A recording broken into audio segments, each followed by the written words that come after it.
Hi, my name is Dusan Brown and I play Sylvester Brown. It was the beginning of my summer and my mom was like, you have an audition. It's like, okay, sure. And it was the audition for this. Uh, I looked up a video of this kid named James Critchlow as a part of like figuring out how to play a character that has a stutter.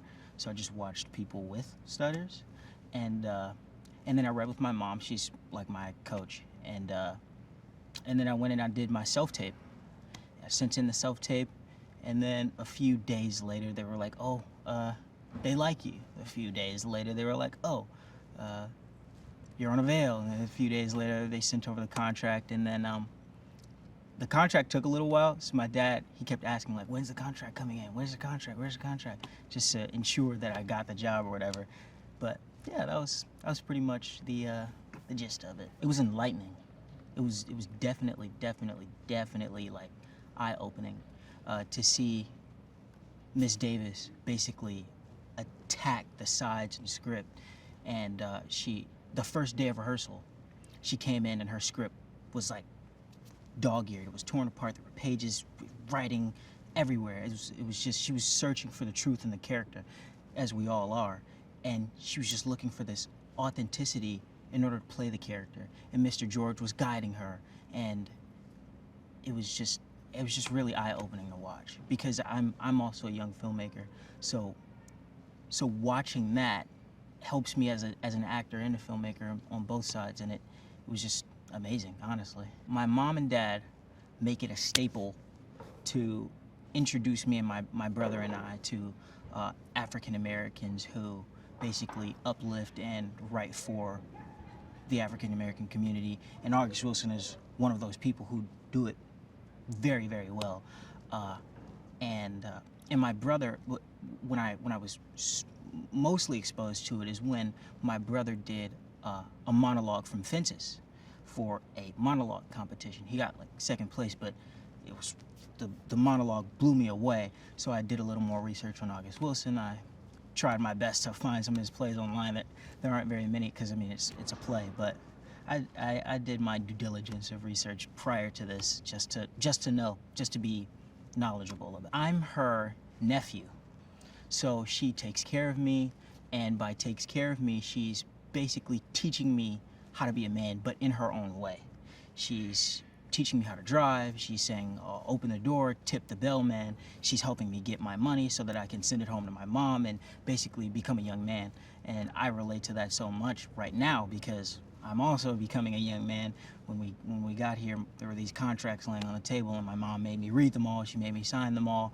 She's teaching me how to like basically count my money and yada yada yada and things like that. But that's my relationship with Ma, and how I relate to Sylvester in that way. I would describe it as a film that's searching for the truth, and each character is finding their own purpose and finding out how to deal with things internally and externally.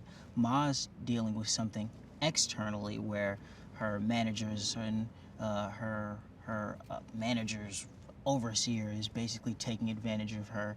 My character is dealing with my stutter, and Levy's character is dealing with a lot internally. So I would describe it as a film where everybody's searching for something. It's important to her because she's a woman of her word. She said she promised my mom that I would be on the record. She promised me that I would be on the record.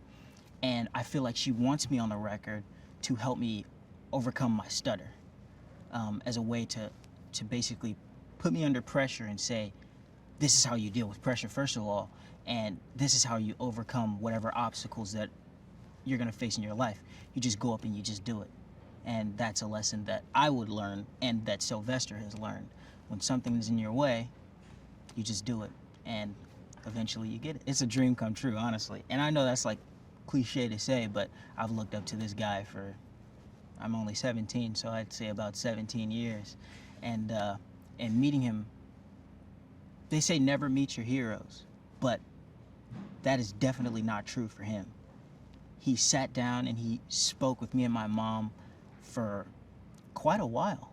we had conversations about his childhood, about his family, and I chimed in, and he was very like personable. He listened, and it's just like mind-boggling how humble and how amazing of a person he is. And that's not just like, I'm not just, he really is this guy. Like I can't really explain it, but that's the best way I can. My dad is a huge blues, jazz, a huge music fan. He had a barbershop called Blues Barbershop, actually. And he exposed me to blues music. So yes, I was exposed to Ma Rainey's music and the people like B.B. King and those guys at a very young age. So when I got the audition, they were like, Ma Rainey's Black Bottom. I obviously knew, like, oh, this is the mother of blues, basically. So it was great to know. I regret this so much because I hear so much about it, but there's a scene there's the tent show, and everybody keeps talking about the tent show and how Viola basically transformed into this. Well, she transforms every day, honestly, but this particular day, she transformed and she was lip syncing, and everybody thought it was this and this and this, and I regret not being there to see it. But on a day-to-day basis, she's just amazing. When they say action, she becomes this resilient, amazing human being, and when they say cut, she's fun, she's loving, she's, again, still resilient, but it's just a switch comes on, and she just changes. Oh, yeah, I did get to see her sing because we did a recording studio scene, and she had to sing the song for the record, and it was just amazing. She had this big smile on her face, and I couldn't sense Viola Davis. I could only think of Ma Rainey. I could only see her as Ma Rainey.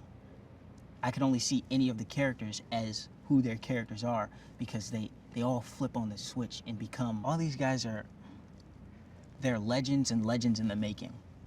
So the first day, I'll be 100% honest, I was nervous, but they made it a comfortable setting for me to, I guess, open up and talk to them and joke around, and they're all really, really, really great guys. They're all funny. They're all compassionate, and they're just great guys.